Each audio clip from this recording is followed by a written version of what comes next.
اسلامی تاریخ پر بنایا گیا ترکی کا مشہور ڈرامہ دریلیش ارطغرل ان دنوں پی ٹی وی سے دکھایا جا رہا ہے۔ وزیر اعظم عمران خان کی خواہش پر اس ڈرامہ کو اردو زبان میں ڈبنگ کر کے ارطغرل غازی کے نام سے ہر روز رات 8 بجے پی ٹی وی سے دکھایا جاتا ہے۔ اس ڈرامہ نے اپنی پہلی قسط سے ہی دیکھنے والوں کو اپنا گرویدہ بنا لیا ہے۔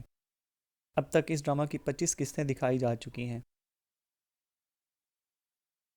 ڈرامہ کی کہانی، کاسٹ اور ڈائیلاگز نے دیکھنے والوں کو دیوانہ بنا دیا ہے۔ اس ڈرامہ نے پاکستان میں مقبولیت کے تمام ریکارڈ توڑ دیے ہیں۔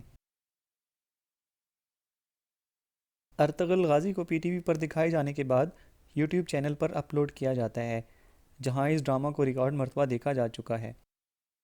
اب تک اس ڈرامہ کو یوٹیوب پر 22 کروڑ سے زیادہ مرتبہ دیکھا گیا ہے۔ اس ڈرامہ کی پہلی قسط کو ہی 3 کروڑ سے زائد بار دیکھا گیا ہے۔ اتنی بڑی تعداد میں آج تک پاکستان کے کسی ڈرامہ کو نہیں دیکھا گیا۔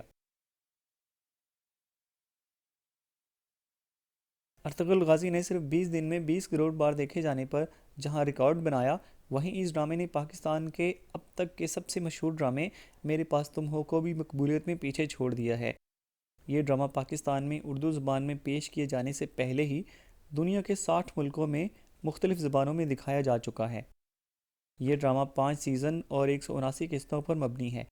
یہ ڈرامہ 2014 میں ترک ٹی وی چینل پر سب سے پہلے دکھایا گیا تھا۔ اس ڈرامہ کو ترکی کا گیم آف تھرونز بھی کہا جاتا ہے۔ آپ کو یہ ڈرامہ کیسا لگا اور کون سا کریکٹر آپ کو سب سے اچھا لگتا ہے، مجھے کمنٹس میں ضرور بتائیے گا۔ ویڈیو اچھی لگی ہو تو ویڈیو کو لائک کیجیے، چینل کو سبسکرائب کیجیے اور بیل آئیکن کو دبانا مت بھولیے گا۔ شکریہ۔